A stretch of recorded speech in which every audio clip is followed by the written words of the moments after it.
Alhamdulillahi Rabbil Alameen, Assalatu Wassalamu ala Khatimin Nabiyyin wa ala alihi wa sahbihi ajma'in, amma ba'd, fa'auzu billahi minash shaitanir rajim, bismillahir rahmanir rahim. Qala Allahu ta'ala fi suratil Baqarah, ليس عليك هداهم ولكن الله يهدي من يشاء وما تنفقوا من خير فلأنفسكم وما تنفقون إلا ابتغاء وجه الله وما تنفقوا من خير يوفى إليكم وأنتم لا تظلمون. Translation: It is not upon you the responsibility, O Muhammad sallallahu alaihi wasallam, for their right guidance.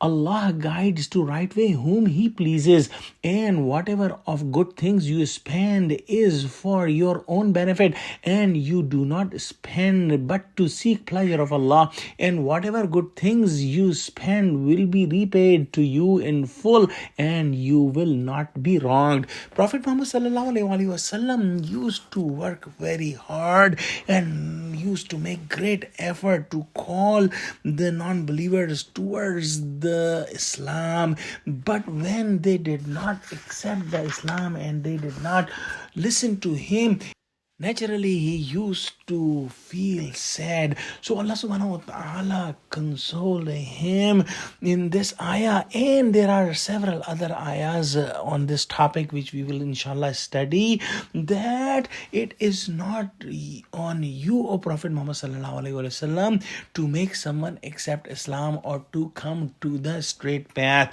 Your job is to warn them against the punishment and to give the glad tidings for those who accept Islam.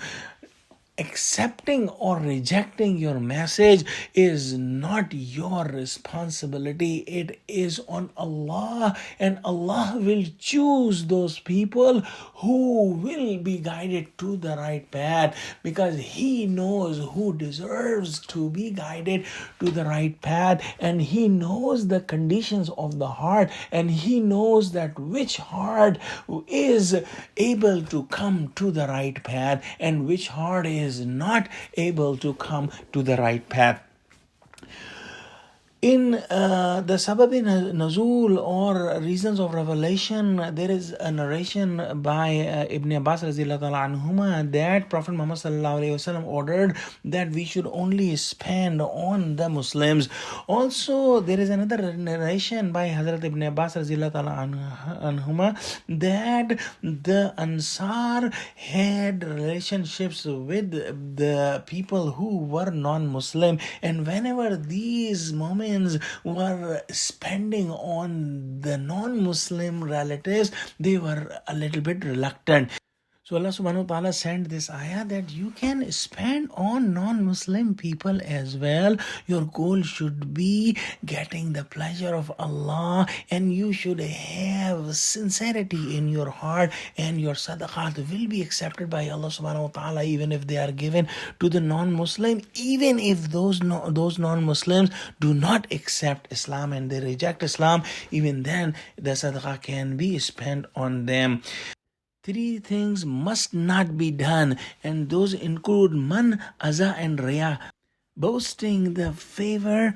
Number 2, giving pain by hurting and using harsh words. And number 3, showing off. These things must not be done, and the sadaqat should be given with sincerity for getting the pleasure of Allah, and that kind of sadaqah can be given to the non-Muslims. However, the first sadaqah can only be given to Muslims, meaning the zakat. Then Allah subhanahu wa ta'ala said that whatever you spend to get the pleasure of Allah, and O believers, you must fulfill the conditions of the sadaqah as we explained above. In the end, Allah subhanahu wa ta'ala says that whatever you spend, you will be given the reward, and you will not lose anything. And some of the Mufassirin said that this means that if you spend in the path of Allah, you will get more wealth in this world. Let's pray that Allah help us spend in the path of Allah with sincere hearts. Ameen. Wa akhiru da'wana alhamdulillahi rabbil alameen. Wassalamu alaikum wa rahmatullahi wa barakatuhu.